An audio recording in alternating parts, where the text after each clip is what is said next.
need to figure out how do you find pi. So Jake told us what a circumference is, and that's the distance around any kind of circle.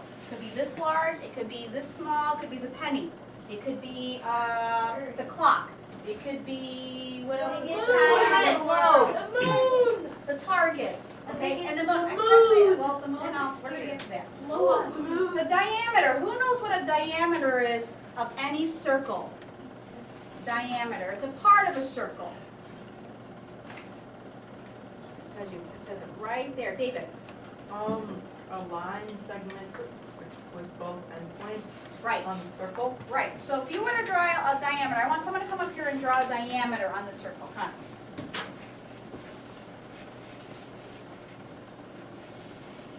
This is stuff I do want you to write in your notes. You need to know what a circumference is, you need to know what a diameter is. And there you go. You want to give it 2 points.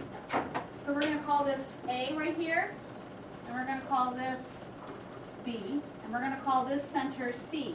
So the diameter for this circle is going to be called line segment AB, or we could call it line segment BA.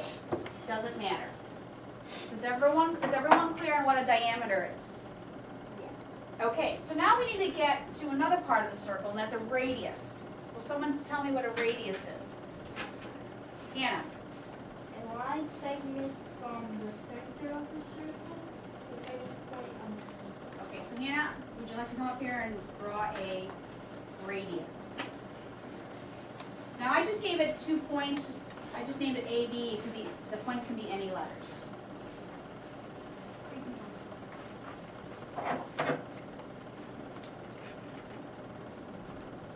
you're gonna name a point on there? No, it's gotta be on the circle though. Point C. Point C is the center, so she's gotta give it another name, and it can't be A, it can't be B. On the circle. Nope, that's the center of the circle, you want it on the circle. See where I have A and see where I have B, they're on the circle.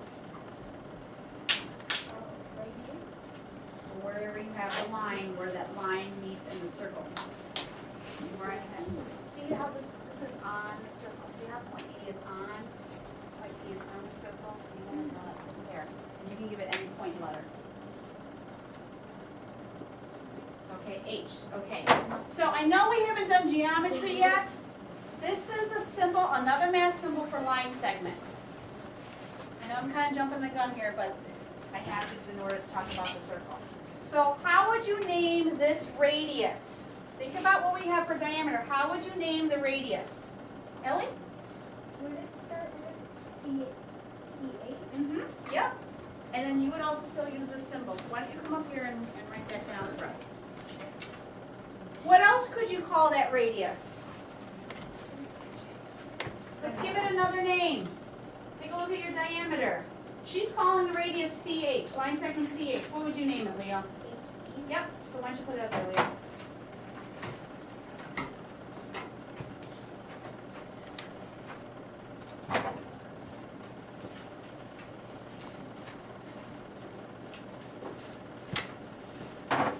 Okay, so, is everyone clear on diameter radius? No, don't put it. I still gotta write it down. So, this is what we did. AB, exactly what we did. But you can also name it the other way. Hayden? Does it always go from the center to Yes, for the radius. Radius. If it was something like this, that's called something else. But we'll get to the, do you know what it's called? chord? Oh my, you've got your math juices flowing there. So this is called a chord, but you don't need to know that right for today. We'll get to that when we talk geometry. He is just in math mode today. He made his homemade math shirt. He knows what a chord is. Yeah, okay. I see it coming. Yes, Leo? Wait, I want to see. How do you how do you figure out what numbers are on pi? We're gonna get there. We're gonna get to there. Okay. I just need to make sure you guys understand what a diameter is and what a radius is. We're all good? No, I gotta write it down. Okay. So, tell me this true. A diameter does not go through the center of a circle. Why? A radius is a line segment where it's a point on the circle and it touches the center of the circle. True. Okay, Catherine, we're good? No. Yeah, Continue. This is just more, let's just know what parts of the circle. Okay. I'm gonna have this thing. Oh, my head's on.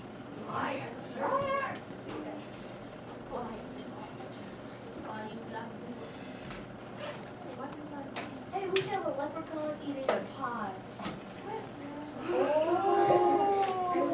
You ready, Ann? Okay, so what you do is, Okay, so this is their Follett shelf, and this is the ebook that they have on there currently. so if I wanted to read the book in class. Yeah, so here's their book. Oh, the staples. Oh, that's for the A to Z maybe? Oh, that could be, that's a different. So this is an A to Z book, which is an audio book. So not really a good example, but they don't have a lot to choose from on their Follett shelf. But as you can see, we can project this book onto the whiteboard and make it interactive for the whole class. Without using Classroom Connections, this is just logging into their Follett shelf and showing the ebook up on the whiteboard. So it makes it more interactive for the students.